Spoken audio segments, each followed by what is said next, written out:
Hello everyone, welcome to our channel Mouni world. ఈరోజు recipe ఏంటంటే bread gulab jamun. ఈ recipe చాలా అంటే చాలా ఈజీ, చాలా సింపుల్గా చేసుకోవచ్చు. ఫస్ట్ ఒక 8 బ్రెడ్ స్లైసెస్ని తీసుకోవాలి. తీసుకుని దీని 4 సైడ్స్ మొత్తం బ్రౌన్ కలర్లో ఉన్నదంతా కట్ చేసుకోవాలి. ఇప్పుడు నేను వీడియోలో ఎలా అయితే చూపిస్తున్నానో అలా మొత్తం కట్ చేసుకున్న తర్వాత ఇప్పుడు ఈ బ్రెడ్ స్లైసెస్ని ఒక బౌల్లోకి తీసుకోవాలి. ఒక బౌల్లోకి తీసుకున్న తర్వాత చిన్న చిన్న పీసెస్ కింద చేసుకోవచ్చు. నేను హ్యాండ్స్తోనే చేస్తాను, మీరు కావాలనుకుంటే కట్ చేసుకోవచ్చు. ఇంకా దీంట్లోకి పాలు అనేది యాడ్ చేసుకుని కొంచెం మెత్తగా సాఫ్ట్గా కలుపుకోవాలి. సాఫ్ట్గా కలుపుకుంటేనే గులాబ్ జామ్ అనేది చాలా టేస్టీగా ఉంటుంది.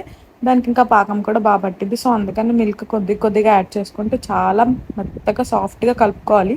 మన ఫింగర్స్తోనే కలుపుకుంటే చాలా మెత్తగా అవుతుంది అనమాట. నేను వీడియోలో చూపించినట్టు కలుపుకోండి. తర్వాత దాన్ని పక్కన పెట్టేసి స్టవ్ ఆన్ చేసుకుని స్టవ్ మీద ఒక బౌల్ పెట్టుకుని 1 కప్ ఆఫ్ షుగర్కి 1.5 కప్ వాటర్ అనేది యాడ్ చేసుకోవాలి. 1 కప్ అనే కాదు, మీరు ఏ క్వాంటిటీతో షుగర్ అయితే తీసుకుంటారో దానికి 1.5 క్వాంటిటీతో వాటర్ అనేది తీసుకుంటే కరెక్ట్గా వస్తుంది అనమాట. అడ్జస్ట్మెంట్స్ అన్నీ బాగుంటుంది, టేస్ట్ కూడా చాలా బాగుంటుంది. దీంట్లో సాఫ్రాన్ కూడా యాడ్ చేసుకోవచ్చు. మా ఇంట్లో ఎక్కువ తిన్నారు కాబట్టి నేను యూజ్ చేయలేదు.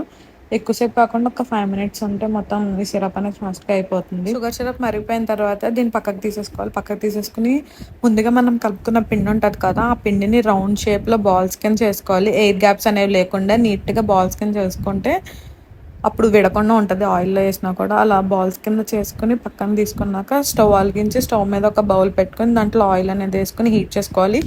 ఆయిల్ కూడా హై ఫ్లేమ్లో కాకుండా మీడియం ఫ్లేమ్లో పెట్టుకుని హీట్ చేసుకుంటే ఆయిల్ హీట్ అయిన తర్వాత మనం ముందుగా ప్రిపేర్ చేసుకున్న బాల్స్ని దీంట్లో వేసేయాలి. వేసేసి మీడియం ఫ్లేమ్లోనే కుక్ చేసుకోవాలి. అప్పుడే లోపల బాగా సాఫ్ట్గా కుక్ అవుతాయి అన్నమాట, మెత్తగా కూడా ఉంటాయి. మనం హై ఫ్లేమ్లో పెట్టకూడదు, ఫాస్ట్గా కలర్ వచ్చేసి సరిగ్గా కుక్ అవ్వచ్చు. సో మీడియం ఫ్లేమ్లో పెట్టుకుని బాగా కుక్ చేసుకోవాలి.